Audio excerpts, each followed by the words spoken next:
What's going on, everybody? I finally did it. Somebody, a wonderful, wonderful person, clicked one of my eBay affiliate links and purchased something from eBay. And now my report shows, for the first time since I started this, 55 cents. And I am pumped.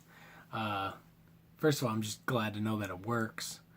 It was showing a lot of people click the links and check out stuff, I guess, but never any sales.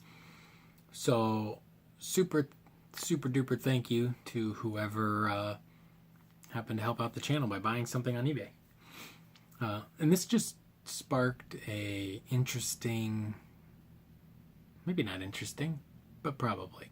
This sparked something in me that I think about a lot, and that's doing what you love instead of working. And that's something that's very important to me, especially because it just sounds like a great idea. I currently do work, so it's not a reality in my life quite yet. And you also hear about people who turn like a hobby into a career and then they fall out of love with it, and I don't think that's going to be the case. So what I wanted to do is just ramble on about how to make $1 million Warhammer dollars, and then realistically you could retire probably around 300,000 in stocks. If you were maybe into real estate, you could probably retire sooner. Well, you'd probably still, like, I'm talking like $300,000 in the stock market. If you owned a couple houses and rented them or something, you could probably retire from that. Or you could just work until you're 60 or 70 and then collect retirement. So, but if you're interested in making even 55 cents off of your hobby, I'm just going to talk about some various things and ideas. This is something I like to do to, I did learn that I like to do it anyways, just rambling into the camera, and that helps, I feel maybe a little more accountable. I feel things are a little more real when you say them out loud, if that makes sense. And then also it's like talking to you guys, but you wait your turn and then you leave comments below or make some response videos or tell me to subscribe to your channel. So first and foremost, the most obvious is become a YouTube star. I don't know, there's only a couple probably YouTube stars as far as the hobbies related that are, I would assume, making a living doing it or could be making a living doing it. They would be like Mini Wargaming definitely is making a living doing it. They have a subscription style service, I believe, but they're building like a fortress, and this is like their second fortress, like studio with themed rooms, and they're pumping out content and they're partnering up with people, and they are just crushing it, right? And they bring the whole like 6-10 people out like to Adepticon. There was a whole bunch of them there, and I assume quite a few of that is on the company's money. So that's not exactly a cheap trip. And then that also, promotes their business because they had a booth or whatever. So super cool. Becoming a YouTube star obviously is maybe a little more difficult than people with red beards thought. No, not really. But it's interesting because you just kind of make whatever content you like, and I'm not interested in trying to make content I think that will get views. Like, I can look at my videos and see which ones have more views than the others. Usually ones like this that are going to be very long don't have as many views as ones about like army lists or maybe like a crazy broken combo. So that's something interesting. So the way you're going to make your YouTube star money is you're going to start a YouTube channel and you're going to just chit chat into your camera like I'm doing, and then the better you get at it, the better equipment, the better maybe ideas, the better lighting, the better sound, everything. As that improves, hopefully that improves with your, audience. When you reach 1,000 subscribers and 4,000 hours in watch time, you will start getting paid money by running ads on your videos. And I believe that's based on if people click the ads, or if people watch the ads, or if they skip them. Various things like that. I'm not 100% sure. I haven't reached that. I am about 25% of the way to that. But to make a living off of that, you would need a lot of subscribers. I don't think anybody has enough subscribers to probably make a living just from the YouTube revenue.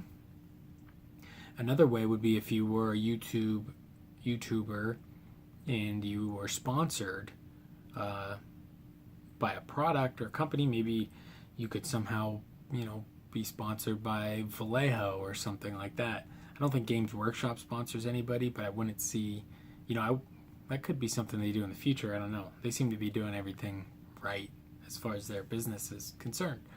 So I don't know if that'll be the case.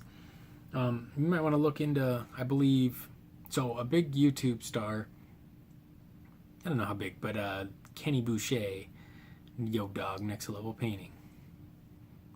Literal YouTube star, right? He's got like a character down, which I think is like 90% him and 10% early 2000s WWF. Or maybe current WWF or WWE, I'm not sure. But so he's a character. He's got a YouTube channel that's popular. He's got a podcast that's popular. He's got a Twitch stream, which is another thing we can talk about that I don't know much about, which I assume is popular. He makes money off that. And he's got a Patreon, which is very popular, and he makes a lot of money off that. And then on top of that, he is sponsored by Army Painter and I think a store called Eldritch Hobbies. So he probably makes money off of them, or at least some free product, or he also is either paid or sponsored by Creature Caster, and he paints a lot of their new sculpts for their kind of greater demon-esque kind of sculpts that are freaking awesome. They have the best keeper of the secrets in the game. Yo Dog, that keeper of secrets with the claws and the kind of goat face. So awesome. Go to Creature Caster. It's freaking cool. So now I just mentioned Patreon and Twitch and sponsorships. One thing I don't think a lot of people are doing, at least not super forward about it, and it's a huge, huge thing in most other big money-making YouTube channels, and that is affiliate links. You always probably see ads for like, hey, it's Calicanai, I'm on the beach, I want to sell you some bullshit. But maybe it's real, I don't know. But anyway, affiliate links, you are driving traffic to products or a website and then getting paid for it if somebody purchases that product. So this is going to be super popular on like a tech review channel, because you're going to review a new laptop, have a link to that laptop. If somebody watches your review, clicks your link, goes and buys it, you'll get a percent, right? It's usually a small percent, but if you have a large audience or you're a trusted voice, maybe people take your recommendations and they purchase the products you recommend. Now, big thing about affiliate links is if somebody uses your link or my link, and hopefully you're still here with me, because this is just a person telling you about it, not somebody trying to sell you some BS about reading a book every day and subscribing to a box. But so if you click my link to eBay, say on my Escoda brush video, which I was talking to somebody about those brushes the other day, and they are my absolute favorite. Sorry, I a cat or a dog scratching at the door. So anyway, I do recommend them. I'm not just putting out, fake things because they're valuable. I think it's just the best brush back since I was an oil painter, and now even I recently just started using them again as miniature painting because I had some short handle ones, and it has been game changer. Like I feel like I leveled up. So you click my affiliate link, go to eBay. If you don't buy the brush, it doesn't matter. Supposedly, I'm not sure if this works exactly. I think it does on Amazon for sure. I don't know if it is on eBay, but you'll get a cookie from visiting the website through the link. That cookie's valid for 24 hours. So if somebody clicks your link to say sand yellow, Vallejo, then, and they kind of, sand yellow, sand, I'm going to buy a beach house. Then they go and buy a beach house within 24 hours. You're still the person that brought them to the website, and technically, I believe you get a percentage of whatever they spend. This does not cost the consumer more. You are very, very, very, very familiar with affiliate links if you ever use Google, because every time you Google the best laptop, the best graphic card, probably even like top 10 movies, whatever, a lot of times it takes you to a kind of a streamlined website when you click dvdextras.com or whatever, I don't know. It's going to take you to a website, say you're talking about laptops, and it's going to be the best laptops at 2018, and it's going to give you like 6 laptops, and every one of them is clickable, and they will take you to a place to buy the laptop.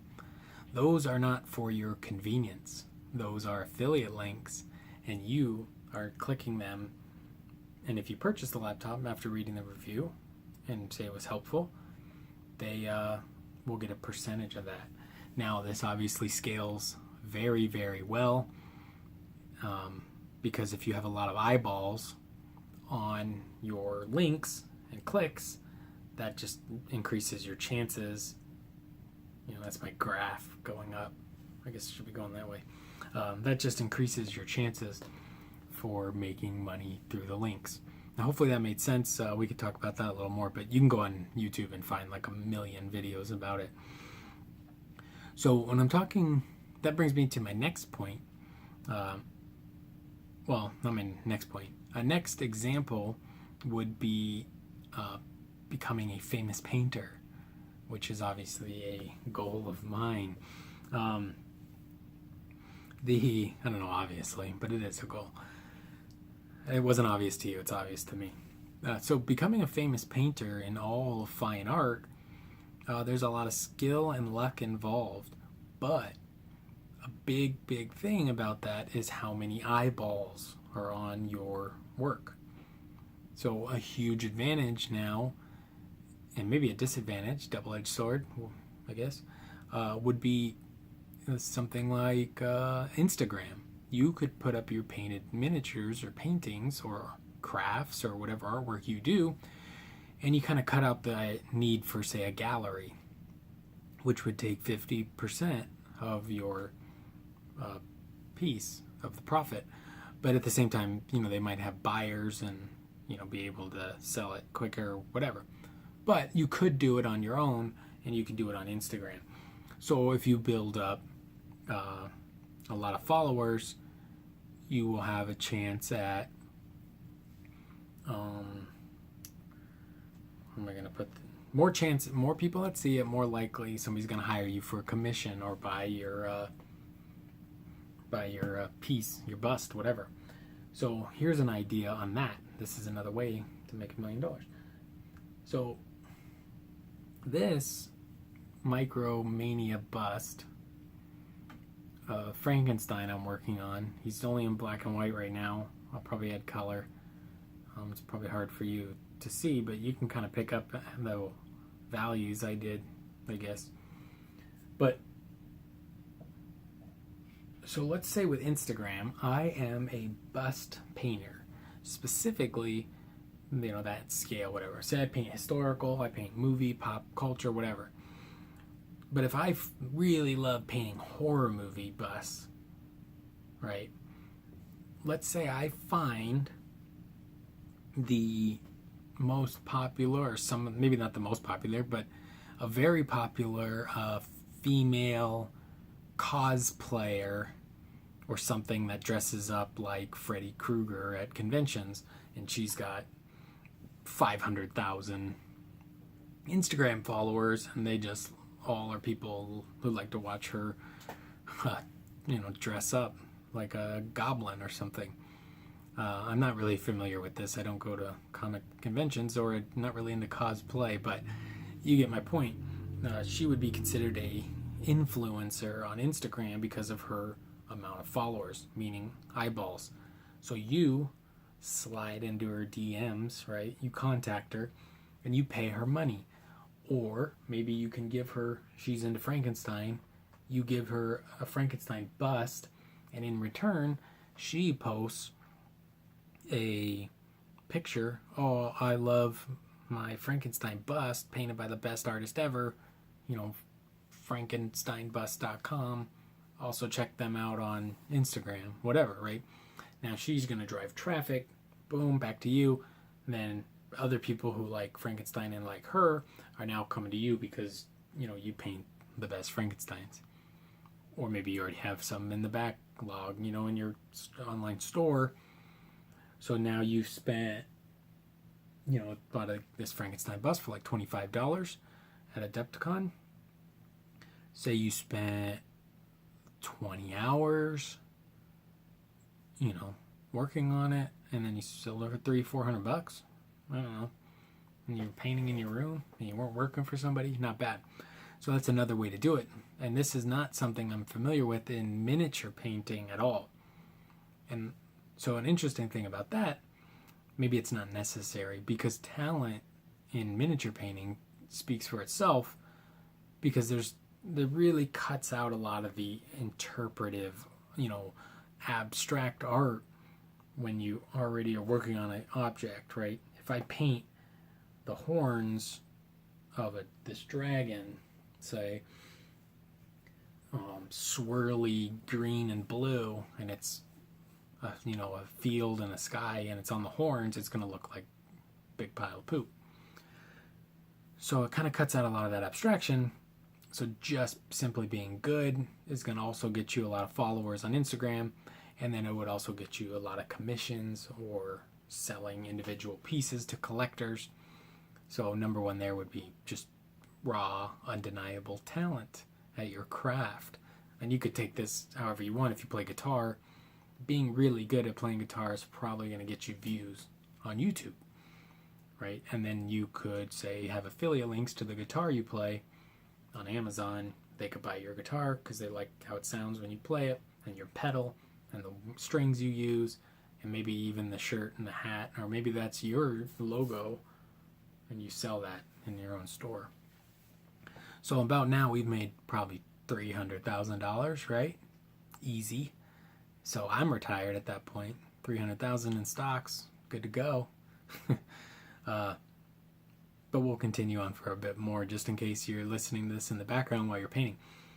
So what you could do also is buy up people's armies and then sell them on eBay.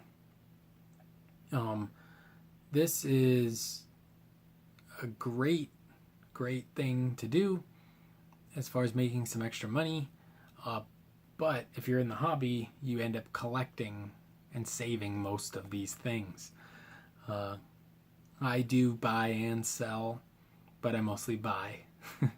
But that's fine, because the way I look at any kind of Warhammer, at the bare minimum, you're getting 50% back. So even if you spend $100 on a dragon, he's always going to be worth $50, unless you destroy him or paint him terribly. But for the most part, he's worth $50. So it's like he only costs $50. Now, if you paint him really well, though, he could go up in value or, stay the same, whatever. So if you buy somebody's Eldar army and you want to play Eldar, maybe you can scoop out 75% of the things you want, and then use the other 25% of models you don't plan on using to trade to other local gamers for things you would like to use, or sell them. One thing, there's a local guy who's on like the Facebook groups and stuff, and he seems real kind of, something about it seems sketchy. He's always, anytime anybody's selling anything, he's always like asking them for bro prices, like, oh, let's go get the local bro price. And then it feels like he's taking advantage of them, because I think a lot of people know now that he just turns around and sells it. So he'll buy it on OfferUp and sell it on Facebook, or buy it on Facebook and sell it on OfferUp. And if you're gonna do it, at least be honest with the people. Like, I don't know, asking for crazy bro prices and then just trying to flip it the same day or whatever. Something about it seems sketchy, but whatever. Maybe it's not. Just don't ask for bro prices. Just, be honest in your wheeling and dealing. And, I'm not going to sit here and beg somebody like, oh my God, I really need 5 more fire dragons and I only have $15. And then I try to sell them for $20 later that afternoon. Don't do that. Because in our community, with hobbyists, the community's small, so eventually you're going to rub people the wrong way, and they're just going to, not be interested in what you're offering, buying or selling. So another step you could go on is OfferUp. You can sell miniatures on OfferUp, and you can buy miniatures on OfferUp. I recommend it. I found a lot of great deals, especially when it's like a parent and their kids went to college, and now they're getting rid of all their kids' crap, and they want $50, and they give you a whole bunch of stuff. So super fun. Same with Craigslist. Those are great ways to do it too. So another way to do it would be to make $1 million Warhammer dollars. Oh, you could be a very good tournament player. Some of these very good tournament players nowadays turn out to just be cheaters who try to steamroll their opponent with arguments on rules and stuff. And they're pretty pathetic, really. Anybody taking a Warhammer that seriously, I think should move along with their hobby and maybe do something else. I don't think it's good for the community. But somebody who is like, who am I thinking of? His name's Nick Brown, maybe? He wins a lot of the big events. I think he came in second at the Adepticon tournament I was at earlier this year. Now, he's considered one of the best. The list he was playing at Adepticon, though, was definitely just a complete copy of a list that they were doing in Europe at the ATC thing. So, as much as, these competitive people are, I don't know. To me, it seems like they all just kind of copy each other, and I don't know who actually comes up with these lists.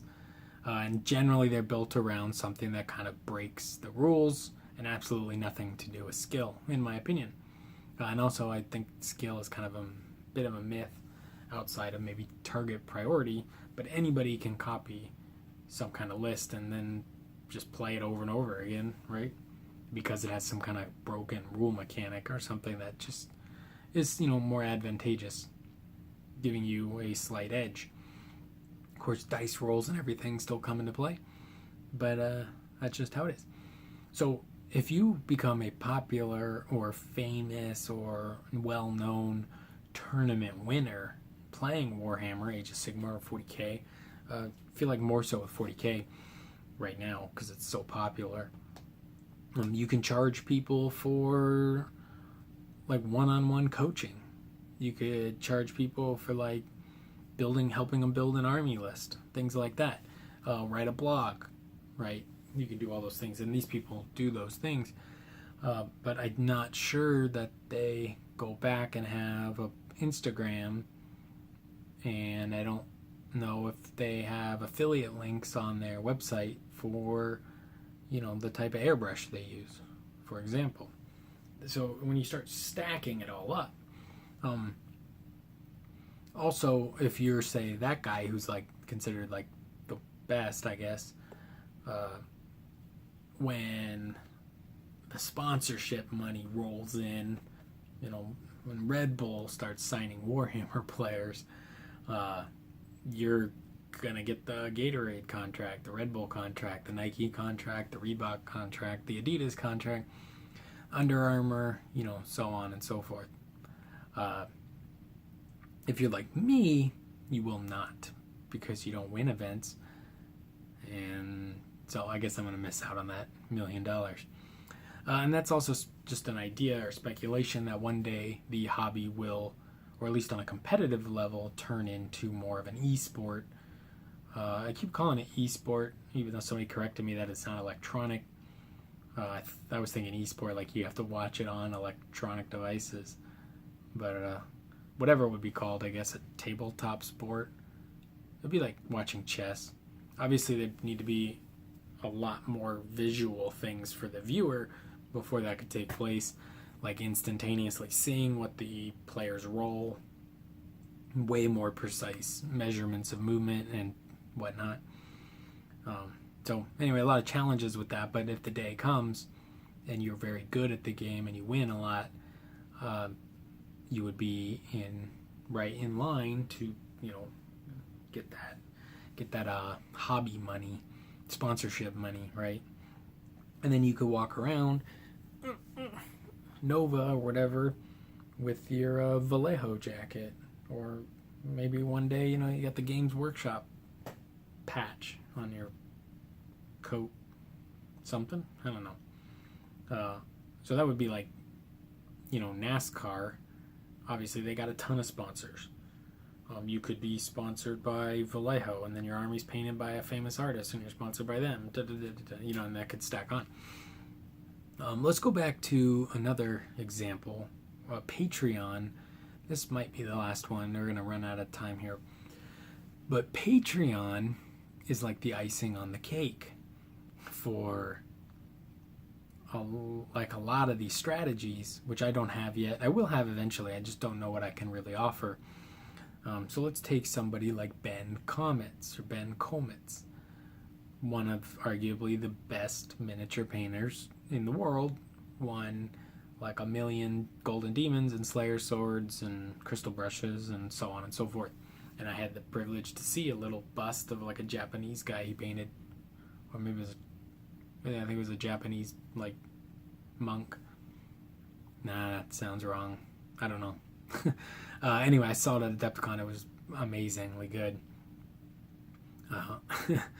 And so he's, if you go to his Patreon, offering all his classes on Patreon, basically.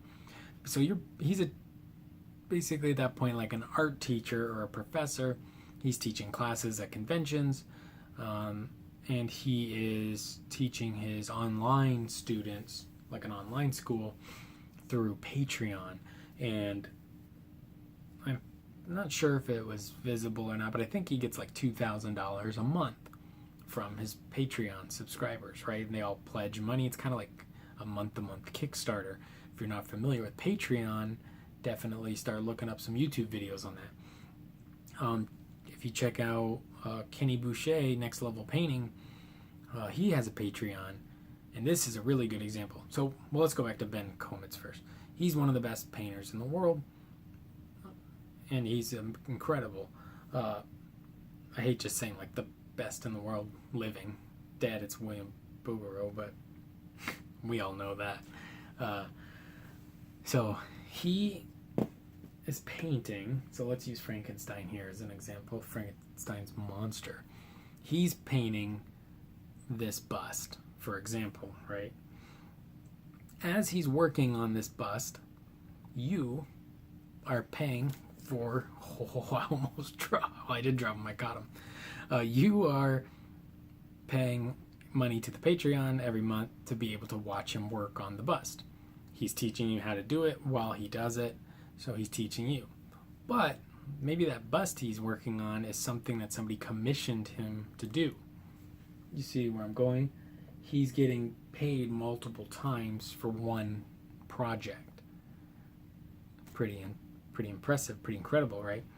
He's teaching classes, he's selling miniature, painted commissions, high level pieces of art, masterpieces, very, very talented. So he's like double dipping in the project and getting paid multiple times for it. And that's obviously a great way to increase your hobby $1 million, is just getting more money for each thing you do from multiple sources. So let's go back to next level painting, Kenny Boucher. Also the Miniac guy, he's probably the same as this, the example I'm about to give you. But let's do next level paint. I'm more familiar with him. And that's just familiar, I mean, I just watched his videos. So he's got YouTube revenue coming in from ads on his videos. He's also linked to the Long War podcast, which might be his podcast, I'm not sure. So he's probably got money coming in on that. He's got something to do with spiky bits, I believe, maybe a partner, something. So he's got money from that, and something called the Long War, which might be also the podcast. So right, he's got all these things. He's tied into them somehow. He's also an internet character that people enjoy watching because he's fun to watch, right? He makes painting little toys fun to watch. So he's got a lot of eyeballs on him. He's got a unique style because it's super kind of video game illustration look. So it's not going to ever win the Crystal Brush, but it gets a lot of views because people who probably don't even play but like cool comic book art type stuff are probably going to watch his videos as well. Now his interesting or unique, I don't know if it's unique, but whatever, his style is very stylistic, and that gets him a lot of commission work. Those commissions are because they know how he does his style of painting, they like it, they order it. The reason they know they like it is because they saw it online. The reason they saw it online is because a lot of people see it online, and therefore it's shared, and the YouTube algorithm puts them, in the recommended videos. So now he's got multiple sources of income coming in. He's painting a commission while on Twitch. People are donating money on Twitch to earn dog dollars or something. I don't know how that works. And he's giving away extra models or extra bits or something like that. Maybe a commission, things like that for the donations. Now, some of those people that watch him on Twitch are also on his Patreon donating, right? So now you're getting money through Patreon. You're getting donations from Twitch. You're getting YouTube ad revenue, possibly affiliate links. I believe sponsored by Army Painter and Creature Caster. And podcast